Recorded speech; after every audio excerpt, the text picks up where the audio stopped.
This is the Scuba Educational Alliance Ocean Podcast, episode 29.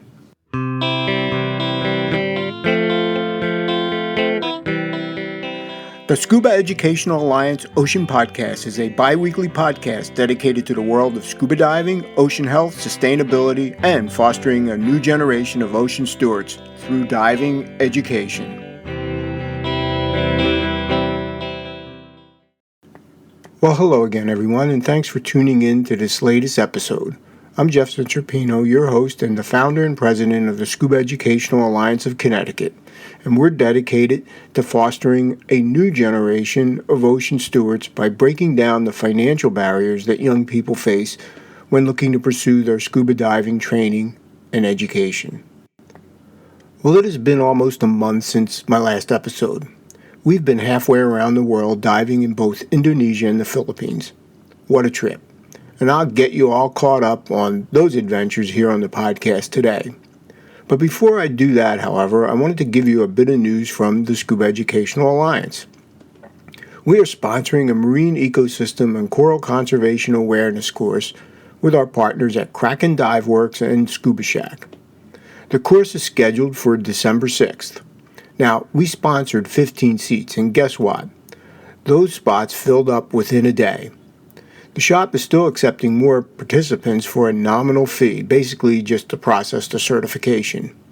Now, we are very excited about this program as awareness is the first step in creating ocean stewards. And I'm looking forward to seeing everyone in early December. What a great way to kick off the holiday season. So 2 years ago, in October 2023, we finally made it out to the Philippines for our trip to Atlantis and Dumaguete. What an amazing trip that had been delayed twice by COVID. Now, right after we got back, Donna sent a message out to everyone asking them if they want to go back. I certainly did. While everyone had a fantastic 10 days diving there, the feedback was that most people wanted to do something a little more out there. So I started my search at the DEMA show in New Orleans. After taking a look at quite a few places in the Far East and talking with Diane Thiel from Quest Dive Adventures, I talked to both Steve and Miranda Coverdale, the owners and managers of Dive into Lembeh in Indonesia, and I put them on the top of my list. Once I got back to Connecticut, Donna and I discussed the option and picked out dates in October 2025 for this next adventure. Indonesia is a very big country. It's made up of 17,000 islands stretching from west of Malaysia all the way to New Guinea. That's over 3,000 miles. Dive into Lembeh is located on the island of North Sulawesi. And getting there from the east coast of the United States is a very long journey.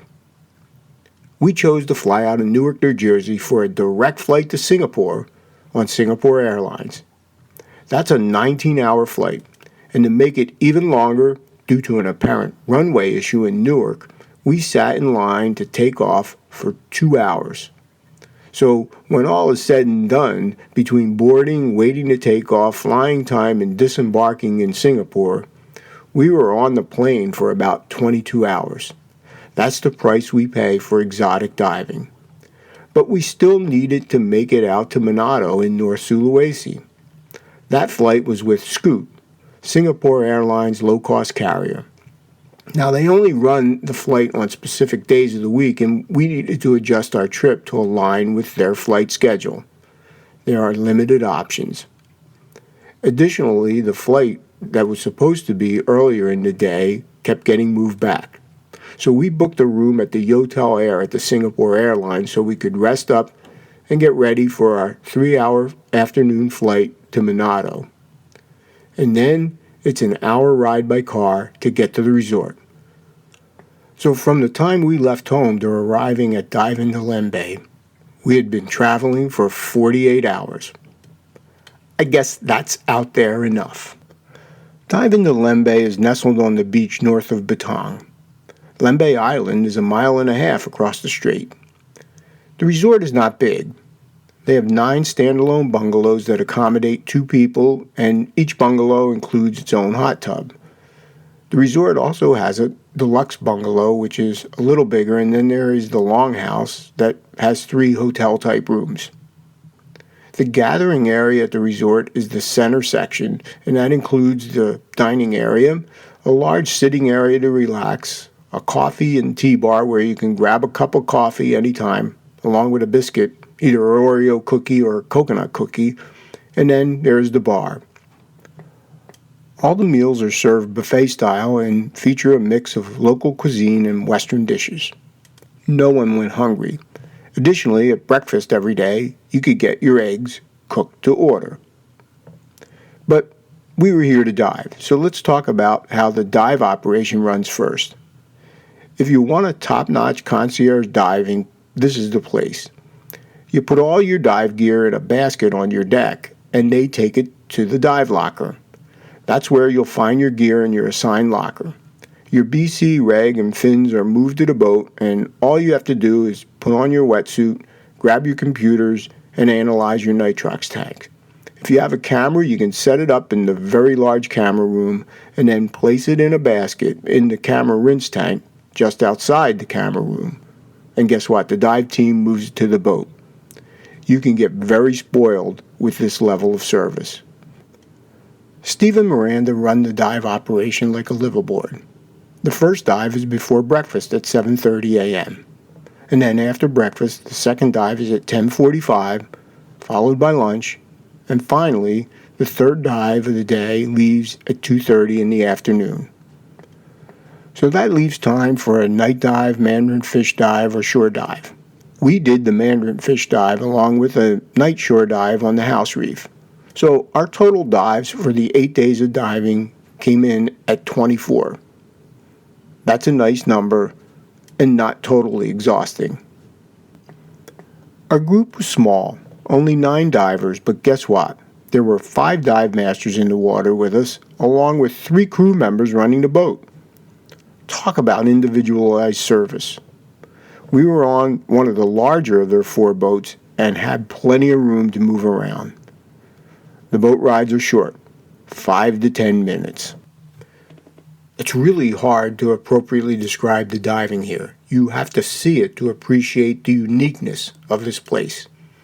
Hairy frogfish, large cuttlefish, flamboyant cuttlefish, coconut octopus, hairy octopus, wonder octopus, white V octopus, pygmy seahorses.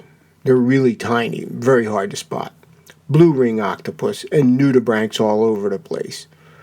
I like a combination of reef and muck diving, and we had some really nice dives off the walls of Lembeh Island.